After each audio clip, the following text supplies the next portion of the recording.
Hi friend, आज मैं फिर से एक नए टॉपिक के साथ गर्भपात एबॉर्शन गर्भपात क्या होता है और क्यों हो जाता है, इसकी बचाव, इसकी रोकथाम, अब इसके बारे में हम बात करेंगे क्योंकि ये बहुत ही इम्पोर्टेंट टॉपिक है।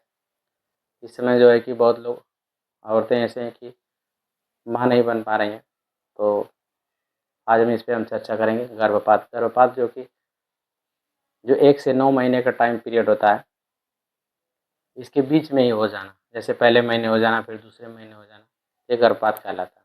टाइम से प्रेगनेंसी नहीं होती, टाइम से जो बच्चा जो कि डिलीवरी नहीं होती है तो ये हो जाता है गर्भपात। तो गर्भपात जानेंगे कि क्यों हो जाता है। जैसे प्रेगनेंसी अगर ठहर जाती है तो इसमें कुछ लोग ऐसे हैं गांव देहात में, उनका ये कहना है कि हमको दवा नहीं खाना है, और फिर दवा खाने से बच्चा सही से पैदा नहीं होगा, फिर दिमाग कमज़ोर हो जाएगा, या फिर कमज़ोर होगा, या फिर हाथ पैर कट जाएगा। तमाम तरह से मतलब वो लोग बोलती हैं, जो ओल्ड एज की जो दादी अम्मा लोग हैं या फिर माताएं लोग, वो लोग क्या कहेंगे, बहुत अजीब तरह तरह से वो लोग बताएंगे कि दवा नहीं खाना चाहिए।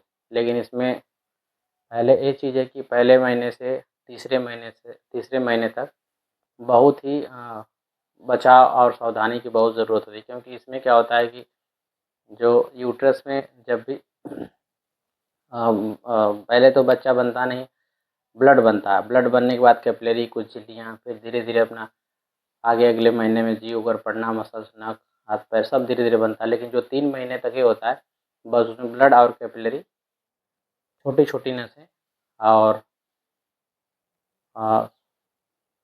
ब्लड और छोटी छोटी नसें और झिल्लियाँ, ऐसे कुछ इसमें निर्माण होता है।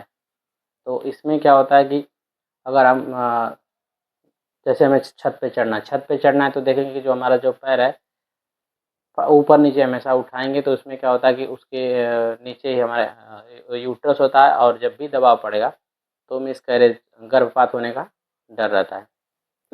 तो इसमें हमें अगर अगर सीढ़ियों पे अगर कोई काम है, पहली बात कि हमें सीढ़ी पे चढ़ना नहीं है। अगर सीढ़ी भी आप चढ़ते हैं तो बहुत ही सावधानी से चढ़ें, जितना हो सके आप बचें। 2 महीने तक तो आप सीढ़ी पे ऊपर जाएँ ही नहीं। अगर आपको गर्भपात 1-2 बार हो चुका है तो ना जाएँ। और दूसरी चीज़ ये है कि हमें वज़न काम नहीं करना है, और फिर बैठ के हमें कपड़ा धोना, झाड़ू लगाना, रोटी बनाना। क्योंकि जैसे बैठेंगे तो इसमें क्या होता है कि बैठने से जो यूट्रस होता है उसमें दबाव पड़ता है, और दबाव पड़ने से बच्चा जो अंदर बनना उसे हार्म हो सकता है। तो ये सावधानी है, जब बहुत देर तक हमें खड़ा भी नहीं होना है। रेस्ट की बहुत ज़रूरत होती है, और इसमें पानी पर्याप्त मात्रा में लें। तली भुनी चीज़ें एकदम नहीं लेना। तो पहले से तीसरे महीने तक बहुत ही ये सब चीज़ें ज़रूरी होती है। और इसमें तीसरे महीने तक जो वैक्सीन होता है उसको लेना चाहिए। और खेत ओत में तो बहुत ऐसे पेशेंट हैं कि खेत ओत में भी काम करेंगे। हालांकि सारी कहा जाता है कि जो पाँचों उंगलियां हैं एक बराबर नहीं है, तो मैं सबकी तुलना नहीं कर सकता हूँ, लेकिन अपने हिसाब से बनाना बचाव बहुत ही ज़रूरी है। क्योंकि बहुत ऐसे पेशेंट हैं कि सीढ़ियों से अगर उतरेंगे तो भी उनका गर्भपात हो जाता है, और कुछ लोग ऐसे हैं कि सीढ़ियों पे दौड़ते रहेंगे तो भी उनका गर्भपात नहीं होता है। तो बताया ना, जैसे कि पाँचों उंगलियां एक बराबर नहीं है, तो सबकी तुलना आप अपने से ना करें। जो आपके ऊपर है, आपकी शरीर कैसी है, आपका कंडीशन क्या है, और आप किस दौर से गुजर रहे हैं, तो वो आप मायने रखता है। दूसरे की हमें नहीं तुलना करना है। तो इसमें देखेंगे कि अगर सब कुछ ठीक है तो बच्चा भी ठीक रहेगा, और तीसरे महीने के बाद धीरे धीरे जब उसमें जीव पड़ जाएगा, फिर धीरे धीरे जो कि आप थोड़ा बहुत काम अगर कर सकते हैं, थोड़ा बहुत हल्का फुल्का धीरे धीरे धीरे। क्योंकि आप जैसे पिछले बार मैं वीडियो में बताया था कि ऑपरेशन कब करना चाहिए, नहीं करना चाहिए, तो वो सब मैं बताया था। तो ये सब जो की चीज़ें है बहुत ही मायने रखती है। और इसमें क्या खाना क्या नहीं, अब कुछ लोग ऐसे कहेंगे कि हमें दूध नहीं खाना है, पपीता नहीं खाना है, तो ऐसा कुछ नहीं है। आप उसमें पपीता भी खा सकती हैं पका हुआ, दूध भी ले सकते हैं, अंडा भी ले सकते हैं। ऐसा कुछ नहीं, क्योंकि आपको कैल्शियम की बहुत ज़रूरत होती है। कैल्शियम, आयरन, फोलिक एसिड की बहुत ज़रूरत होती है। ये सब चीज़ें आपको लेना चाहिए। और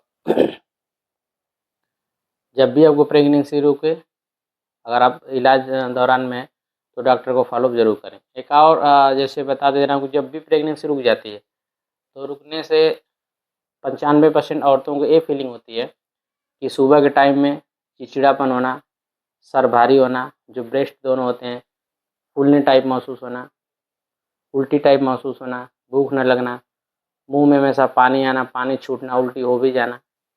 तो ये बहुत ही इम्पोर्टेंट है कि आपको उल्टी नहीं होना चाहिए, क्योंकि अगर बार बार अगर वोमिटिंग होती रहेगी तो पानी जैसे निकलेगा तो बच्चा गर्भ के अंदर में सूख जाता है। तो फ्लूइड का मेंटेन करना बहुत ही ज़रूरी है। ठीक, तो इसमें उसके लिए अगर कोई दिक्कत रहे तो अपने करीबी डॉक्टर को ज़रूर दिखाएं। मेरे यहाँ बहुत ऐसे पेशेंट आ जाएँ कि बहुत बताएंगे कि मैंने यहाँ दिखाया, वहाँ दिखाया, लेकिन फिर भी उल्टी नहीं होती। ऐसा कुछ नहीं, उल्टी एकदम रुक जाएगी।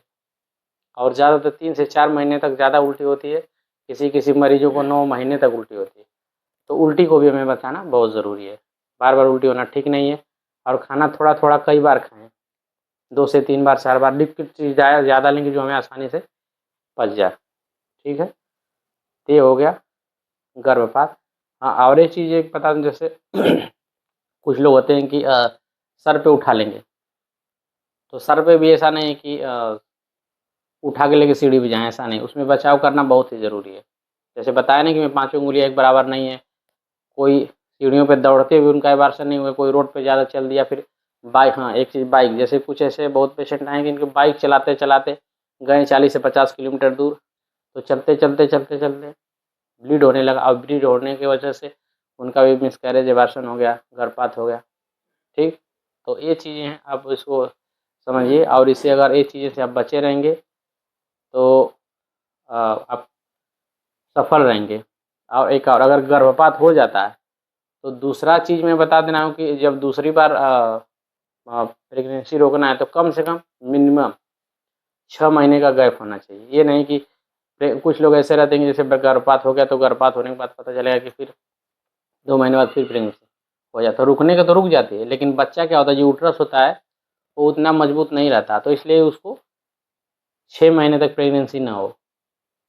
आगे संबंध में कोई दिक्कत नहीं आएगी, लेकिन 6 महीने तक प्रेगनेंसी नहीं होनी चाहिए। ठीक, और खान-पान कुछ ईगल एक्सरसाइज भी कर सकते हैं एबार्शन होने के बाद सोचिए, तो जिससे बेबी की मसल मजबूत रहेगी, आप बाद में एबार्शन होने का चांसेस कम रहेगा।